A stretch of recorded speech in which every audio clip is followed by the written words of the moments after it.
Hello, ladies and gentlemen. Welcome back to another episode here on European Confessions. The following story that you're going to be listening to, it was sent to me by one of our dear brother. The message reads like this. Hello, Brother Nashi. How are you? Can you please post my own story as hidden identity? So I am a man who is aged 27 years old. At my age, someone might think that the story that I am going to tell you, it is nothing but a lie, but definitely it is still happening. It happened, Brother Nashi. I first started going around looking for these traditional healers who could assist me after I had failed my O-level exams. I was very young and I said, what am I supposed to do? I wanted to go to college, but I had failed my high school exams. My father then said that you are not going to work. You need to go back to school and you need to write your O-level exams again. And my friends, some of them, they were in college. Some of them, they were hustling. They were making money. Then I said that I needed to make a plan. I then ran away from home and I went and I started staying with my grandparents. My father's parents, they got me so spoiled, like they had me spoiled. So my grandmother was also, so my auntie was also staying there. So this auntie of ours, we always had that she has some marine spirits that possesses her body. So she used to go and attend these traditional ceremonies.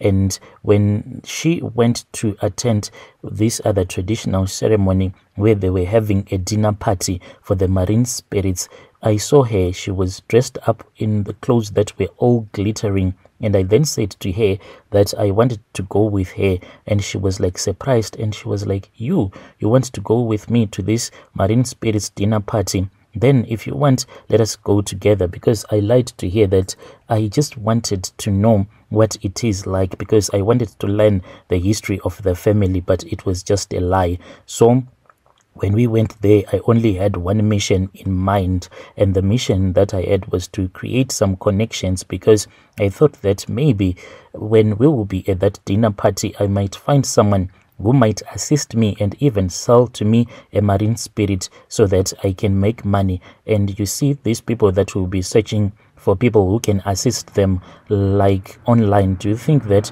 you can just find someone who is going to make you to become a ritualist so easy online? No, I wanted to be on the ground. And when we arrived at that marine spirit dinner party, I then saw that there was this other elderly man, and I approached him. And I had some hidden intentions that I had in my heart. When I was speaking with him, I heard that the Shona that he was speaking, like from the accent, this man, that he was from Malawi. So we then started talking, and he told me that indeed he was from Malawi, but he was currently staying with his wife in Mozambique. And I was like, oh, how is Mozambique? And we started discussing, having a conversation about Mozambique. And I was like, no, I don't mean like the economy. Is it better now than our economy? But I want you to tell me, like, is it true, this news that we always hear, that there are some powerful healers there in Mozambique? And they said that, yes, indeed, there are some powerful traditional healers there.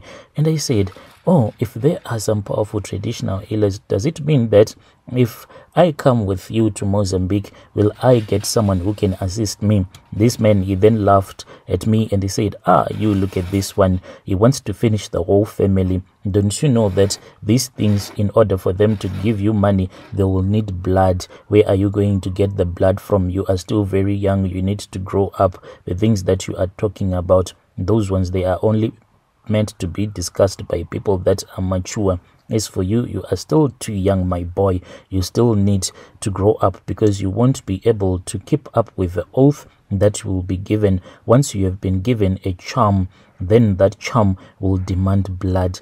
Anyway, this guy, he then gave me his phone. I didn't even have a phone, so I then wrote his phone number on a piece of paper, and I made sure that I kept that piece of paper safe. So my auntie, since she was using the marine spirits, like she was dating guys that were rich, and her phone, she was always busy on her phone, like guys will be calling her like 24/7 at all the times. So one day when my auntie had gone out, she had left her phone on the charger. I quickly rushed and I grabbed her phone and I saw that it was loaded with airtime. Like always, I then dialed the number and I called that man in Mozambique and I said, "Do you still remember me?" And he was like, "Yeah, I still remember you. Even right now, when you are talking, I know that it is you." And he said that, "So you are serious?" Then I said, "Yes, I am serious." He then said he was willing to help me, but I was supposed to help him as well. So I said, "Okay, how am I supposed to help you?" And he said, "Young man, some of the things that you want, we cannot discuss them over the phone, but are you able to come here to Mozambique?" Brother Nashi, the moment when someone has decided to become a ritualist, I think that is the moment that they stop being a human being. Because was I willing to come to Mozambique? Oh yes, I was willing to go to Mozambique. I did not even have anything, any money, no papers or what, and I said yes. He then said that he was going to assist me. He was going to send a spirit that was going to guide me from Zim, and it was going to lead me to Mozambique. All that I had to do was to find money from Harare to Mutare. Then I had to go to Mozambique, and the spirit will be walking with me. He told me that once you are in Mozambique, you should not worry because you will come straight to my village. Brother Nashi, then one night, my auntie had bought this very beautiful LG plasma TV. They had just came out at that time. So those that had money were the ones that were able to purchase those type of TVs. So Brother Nashi, we were watching a movie and I then went and I slept. I pretended as if I was not feeling okay. I left her and the kids, as they were busy watching TV. I went to bed. So my auntie was also staying at our grandparents' house. So later on, when I heard that all the people had fallen fast asleep, I think that it was somewhere around 11 p.m. or so. That was when I got up from the bed and I went into the living room. I checked and I double checked. I went to the kitchen and I slowly opened the door, and after I had opened the door, that was when I placed a brick on the door so that it won't close itself and make a huge sound, because it was a little bit windy on that night. Then I returned back to the living room. I checked again and I double checked and I waited and I saw that everyone was fast asleep. Then I disconnected the TV silently. Then I walked out of my grandparents' house and I ran straight towards the place where that other man, who was a dealer, who used to buy most of these stolen items. So he had his car that was parked somewhere else and I sold it to him. He gave me the money and I returned back. When I returned back, Brother Nashi, I think that it was close to 12 a.m. when I had my grandfather. He was screaming, but before he had woken up, I had closed the door and I was wearing some plastic gloves because I had read somewhere that the police will catch you using your fingerprints. So I had those plastic gloves. I did not want to leave my fingerprints on anything. And when I returned back, I had this other screwdriver and I used that screwdriver to damage the door because I wanted it to look like it was a forced entry, not an inside job. Then I went to my spare bedroom. We all woke up, and when we woke up, it was my grandfather who was screaming. He was like, "The TV is gone, the TV is gone, the TV is gone." Oh no, but I knew that I was the one who had done everything. So Brother Nashi, after that, I got the money and I then ran away from my grandparents' house and I went straight to Mozambique. Indeed, that spirit was guiding me. I would hear the spirit speaking with me and it will say, once you have walked to this other place, then you need to go to that place. Until I arrived in the village where the man was staying. He then took me into his consultation room and he was working with his wife, and he said that the reason as to why he wanted me at his shrine, it was because he wanted me to become very rich. And when he mentioned riches, and I then accepted whatever sacrifice that I was supposed to sacrifice, he said that there is no riches that will come to you without you sacrificing anything. So Brother Nashi, that is how he convinced me, and I then sacrificed my mother. So spiritually, that is how I sacrificed her, but physically there were some items that I was supposed to remove from her.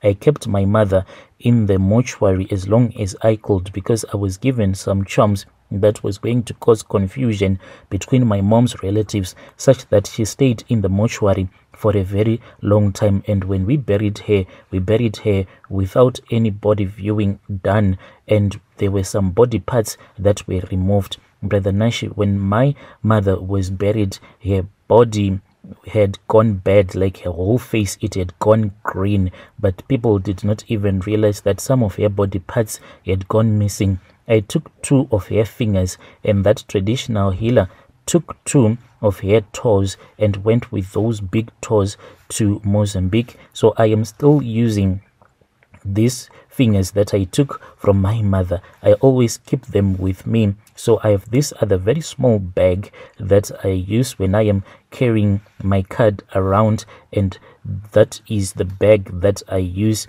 to keep my mother's body parts in. And people, even if they were to touch this small bag, they won't even see that there are some human body parts that are in there. So this traditional healer, he wanted me to come to stay with him in Mozambique, but I just didn't like staying in Mozambique. So I then migrated from Zim permanently, and I came to South Africa. I have been told that all my life I am not allowed to return back to Zim, so I am living here. I'm living a very comfortable life. I date the most beautiful women. Like, I just buy these women. Any woman that my money can buy, yes, I will be able to date that woman. It does not matter if she is married or not. But I am not allowed to go back to Zim. That is what hurts me the most. I was told that if I return back to Zim, once I meet any of my mother's relatives, then I will start to run mad. So you can just imagine. I will fight. It is far much better that I die in this country than to go back to Zim and start to run mad.